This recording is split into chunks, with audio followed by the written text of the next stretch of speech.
Hello, my name is Katsuki Tanaka. I have a very special guest from Jübre Chambertin, Monsieur Jean-Luc Burguet. Hello. Well, nowadays bourgogne wines have become very expensive, and then people's expectation is getting higher and higher. So the vignerons need to make more and more effort. And today, I really like to hear what kind of effort he has done in the past since you took over the domain. Okay, thank you. On first, my father began to grow a lutte raisonnée since 35 years ago, and with my brother we want to keep this feeling and to go more far. I mean, we are now since 2009 100% organic growing, right? And we try to keep all this philosophy and to exprime the beautiful fruit in the fermenting, of course. For example, we sorting 3 times the grapes. Wow. The first time, of course, per the picker in the vineyards. The second time in a first sorting table bunch of grapes. We distemp 100% all the cuvée and we put the berry intact in a second sorting table to sort per berry. 6 to 8% sort per berry, all the cuvée, all the day. Lots of flavors. Yes. How many workers do you need for sorting? For example, in a winery we are 12 to 15 in a winery to work every day. It's very important to make it very clean. Why? It's why this all purity come from, because all the fermenting process beginning inside the berry. We try to keep all the natural things of the millésime. I mean, we don't add no tartaric, no enzyme, no superfood, no yeast, no carboglass, no temperate intervention, very important. And we try to follow the millésime and the pure terroir expression every year. Oh, I feel your philosophy very well from even the Bourgogne Rouge. It has amazing purity, and also it has a very natural flow of energy. There is no fear of over control or some kind of industrial mentality of making everything, Exactly. It's the inverse about technical process for fermenting. I see. The Bourgogne Les Pinces Vins Cuvée, for example, the main parcel come from Les Pinces Vins in the white parts in the middle of village appellation. It's why this Bourgogne, the sommelier called Bourgogne from gevrey. It's a high-level Bourgogne appellation because we got a beautiful and amazing area. Well, I have noticed that you really achieved the high-quality tannin. The texture of the tannin of your wine is extremely fine, but doesn't lose the intensity or the structure. How can you achieve this kind of tannin?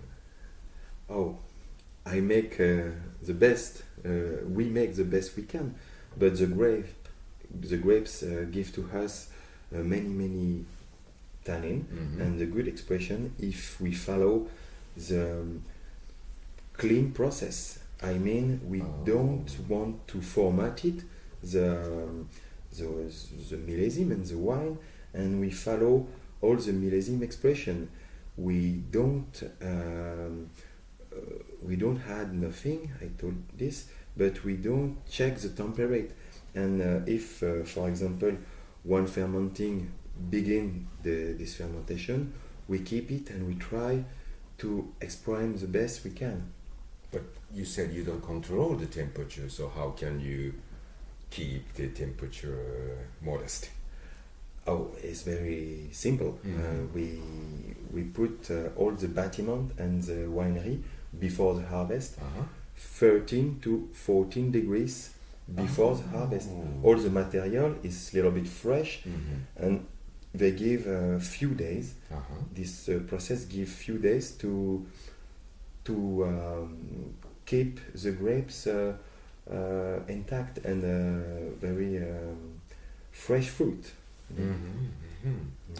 Well, I really appreciate your style, and I think it's really the true gevrey chambertin terroir characteristic. But I can suppose that many people would think that your wine is too light, and the color is light. But I think there is the misconception among even the Burgundy lovers about the gevrey chambertin. Many people still think gevrey chambertin is a kind of macho wine with a hard tannin and very powerful presentation. But I personally do not think that is the character of gevrey chambertin. Actually, there are many kinds of gevrey chambertin. The rocky one, and the rocky mineral one, and the soft fruity one. I agree. You're right. For example, we just follow all this process, the fermenting process, without a big intervention. We bump over, we punch down one time a day, but we're following and we try to exprime with a good energy all this vibration.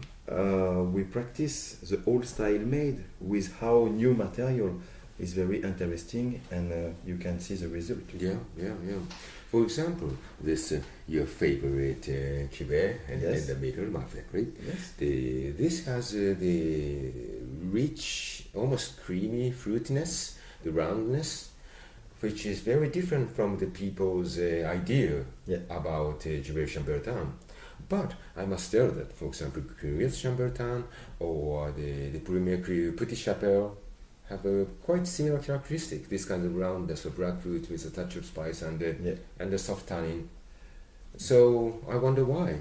Because all this 26 parcel we had in this cuvée come from the west side about the National Road in Gevrey. Oh. I mean the soil This side. mostly heavy, mostly rich, with a lot of clay, no rock, and we can got this little bit complex expression.